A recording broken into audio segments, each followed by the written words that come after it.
En mathématiques, on va appeler énoncé une phrase qui est soit juste, soit fausse. Elle ne peut pas être et juste et fausse. Donc deux possibilités. Si l'énoncé est juste, ça veut dire qu'il est toujours juste, il n'y a pas d'exception. Maintenant, si l'énoncé est faux, eh bien, ça veut dire qu'il est faux au moins une fois. C'est-à-dire qu'il y a au moins une exception. On appelle cette exception un contre-exemple. Bien sûr, il peut y avoir plusieurs contre-exemples, mais un seul va suffire pour pouvoir prouver, pour pouvoir dire avec certitude que l'énoncé est faux. D'où ce petit schéma. Un énoncé, c'est soit juste, soit faux, pas d'autre possibilité. Et pour prouver que l'énoncé est juste, on va faire ce qu'on appelle une démonstration. Pour prouver qu'un énoncé est faux, on va utiliser un contre-exemple. Pour prouver que cet énoncé est faux, on va chercher un contre-exemple. Alors, si un nombre est divisible par 3, ça, c'est la cause, et ça doit produire la conséquence suivante. Il se termine par 3. Alors, un nombre divisible par 3, qu'est-ce que c'est? Si je prends par exemple 123, et que je cherche à diviser 123 par 3, alors je fais la division, dans 12, il y va 4 fois, 4 fois 3, 12, donc j'enlève 12, il ne reste rien, j'abaisse le 3, 1 fois 3, 3, il reste, donc j'enlève 3, il reste 0. Donc 123, c'est divisible par 3. 123 se termine par 3.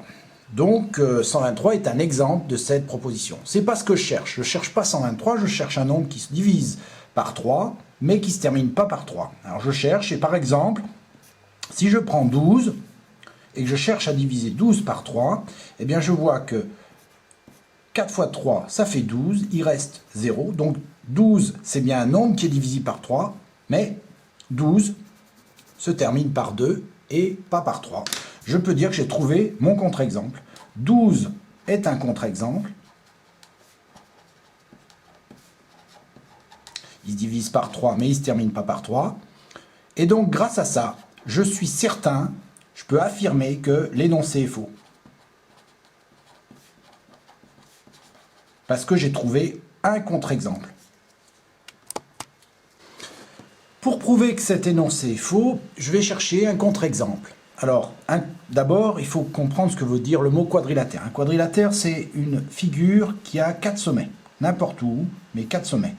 Le rectangle, le carré, le losange, le parallélogramme, tout ça, c'est des quadrilatères. Tous les quadrilatères ne sont pas des losanges, hein, bien sûr.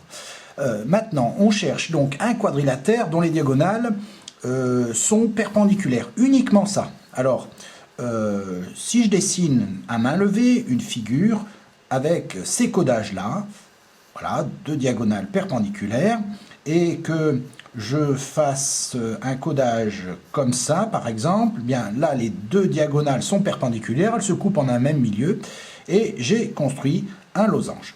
Bon, ça serait un exemple de cette propriété. Mais à partir d'un quadrilatère et des diagonales perpendiculaires, je peux construire une autre figure qui serait un petit peu de ce genre-là, voilà.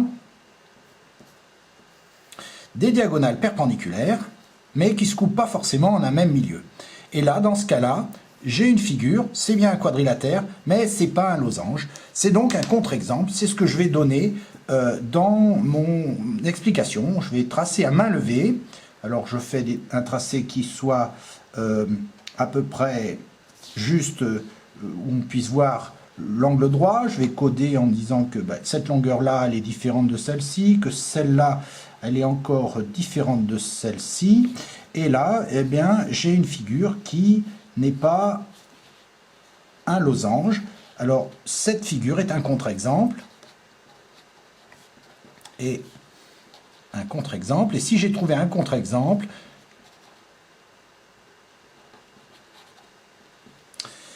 je suis certain que cet énoncé est faux.